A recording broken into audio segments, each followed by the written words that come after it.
Hello guys, good morning. Welcome back to my new vlog video. আশা করছি তোমরা সবাই ভালো আছো আর আমিও ভালো আছি।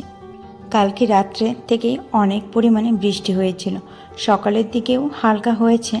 তারপরে আমি গাছে দেখি অনেক ফুল ফুটেছে আর সেগুলোই মাকে তুলে দিয়েছিলাম। আর এতগুলো ফুল পেয়ে তো আমার মনটাও খুশি হয়ে গেছে। তো চলো তোমাদের সঙ্গে নিয়ে আজকে ব্লগটা শুরু করছি আর তোমরা ব্লগটা কন্টিনিউ করতে থাকো। আশা করি তোমাদের সবারই ভালো লাগবে, আর ভালো লাগলে আমার চ্যানেলটাকে সাবস্ক্রাইব করো আর ভিডিওটাকে বেশি বেশি করে লাইক শেয়ার কমেন্ট করে। তারপরে আমি স্নান টান করে একেবারে চলে এসেছি রান্নাঘরে। আর আগে কোনো ভিডিও করতে পারিনি, আর কালকে রাতে ও এই ছোট ছোট মাছগুলো মেরেছিল। এদিকে আমার লাউয়ের সবজিটাও হয়ে গেছে আর অল্প আলু আর বেগুন দিয়ে মাছের ঝাল করছি সকালবেলা। আমার এদিকে রান্না করতে করতে ওদিকে মার পুজো দেওয়া হয়ে গেছে। তারপরে আমি প্রসাদ খেয়ে নিচ্ছিলাম, আর আজকে প্রসাদই দিয়েছিল খই আর নকুলদানা। আর এদিকে দেখো 9টা বেজে গেছে আর ও এখনও শুয়ে আছে। কালকে রাতে মাছ মেরেছে, তাই আজকে আর বিছানা ছেড়ে উঠতে ইচ্ছে করছে না, সেটাই বলছিল।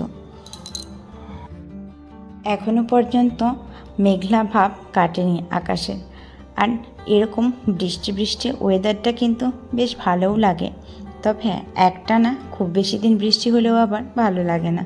তবে আজকের দিনটা বেশ সুন্দর লাগছে, ওয়েদারটাও খুব সুন্দর। তারপরে আমি বিছানাটা গুছিয়ে নিচ্ছিলাম। তারপরে আমি আজকের সকালে খেয়ে নিয়েছিলাম দুধ আর রুটি। দুধ আর রুটিটা আমি একদম মিক্স করে নিয়েছিলাম। তারপরে আমি ভেবেছি ফ্রিজটাকে আজকে ভালোভাবে পরিষ্কার করব, একদম ধুয়ে ক্লিন করে নেব। তারপরে মা এদিকে দুপুরে রান্না শুরু করে দিয়েছে আর আমি এদিকে লেগে পড়েছি ফ্রিজের দিকে।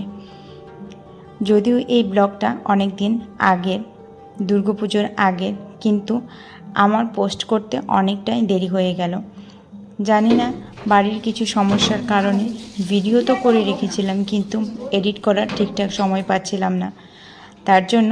আর শরীরটাও মাঝখানে একটু খারাপ হয়েছিল, তাই এখন তোমাদের সাথে ভিডিওটা শেয়ার করছি।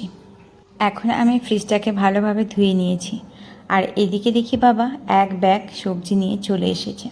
তারপরে ফ্রিজের বাইরেটাও ধুয়ে নিচ্ছিলাম। যদিও ফ্রিজটা নতুনের মতো লাগবে না, তবে হ্যাঁ অনেকটা পরিমাণে ক্লিন হয়েছে। মা বলছিল এই ফ্রিজটা নাকি অনেক দিন আগের, তাও তো 10-12 বছর আগেই হবে, সেটাই বলছিল মা। এখন দেখো তাকগুলো আমি সব সাজিয়ে নিয়েছি। এখন সব কিছু জিনিসপত্রগুলো এখন আস্তে আস্তে সাজিয়ে নেব। এখানে ছোট ছোট কৌটাগুলো রেখে দিচ্ছি, স্পেশালি এই জায়গাটার মধ্যে মশলাপাতি যেগুলো বিরিয়ানি রান্নাতে ইউজ করা হয় ওগুলো এখানেই থাকে, কেননা এগুলো তো আর সবসময় লাগে না, তাই এগুলো এখানেই রেখে দিই। তারপরে যা যা ছিল, কয়েকটা ফল ছিল আর এগুলো আমি ওই ছোট্ট তাকটাতে রেখেছি। তারপরে আমাদের ফ্রিজে কিছু থাকুক আর না থাকুক, কিন্তু এই বড় বড় জলের বোতলগুলো কিন্তু অবশ্যই থাকবে, কেননা ও ফ্রিজের জল ছাড়া একদমই খেতে চায় না, তাই ফ্রিজে জল ওর জন্য সবসময় রাখতেই হয়। তারপরে আমি ব্যাগের পুরো সবজিটা এখানে ঢেলে নিয়েছি, আর সবজিগুলো প্লাস্টিকে ভরে ভরে রাখছিলাম, কেননা প্লাস্টিকে না রাখলে সবজিগুলো জানি না কেন অতটা তরতাজা থাকে না, আর প্লাস্টিকে রাখলে একটু বেশি ভালো থাকে, তাই এগুলো আমি প্লাস্টিকে ভরে ভরে রাখছিলাম। তারপরে এদিকে রান্নার জন্য আমি মাকে সবজিটা কেটে দিয়েছিলাম, আর মা এদিকে চিকেনটাকে ভালোভাবে কষিয়ে নিচ্ছিল। আর আমার কিন্তু মাটনের থেকে চিকেনই বেশি ভালো লাগে, তোমাদের কোনটা বেশি পছন্দ? আর দেখো এই মাছগুলো ও মেরেছে সকাল থেকে রাত্রি পর্যন্ত, সারা দিন শুধু মাছ মারার নেশা। আর এদিকে যা গ্রসারি আইটেমগুলো ছিল সেগুলোও আমি কৌটার মধ্যে ভরে ভরে রাখছিলাম, সব কিছু গুছিয়ে নিচ্ছিলাম। আর এদিকে দেখি বাবা অনেকগুলো এই থালা বাসন মাজার ছোবা, সাবান, তারপর হ্যান্ড ওয়াশ, এগুলো অনেক কিছু এনেছে, তাই ভাবলাম এগুলো আলাদা একটা কৌটাতে ভালোভাবে গুছিয়ে রাখি, নাহলে এখানে সেখানে অগোছালো থাকলে কিন্তু ভালো লাগে না, দেখতেও ভালো লাগে। এদিকে দেখি মার রান্নাও প্রায় হয়ে এসেছে, আর তারপরে তোমাদের সাথে দেখা হচ্ছে সোজা খেতে বসে। আজকে দুপুরের খাওয়া দাওয়াটা কিন্তু জাস্ট জমিয়ে হয়েছে। তারপরে আমার যেহেতু ঘুমের নেশা, খাওয়ার পরে আমি ঘুমিয়ে পড়েছিলাম। আর বিকেলবেলা দেখি ওর একটা পার্সেল চলে এসেছে, গাড়ির লাইট।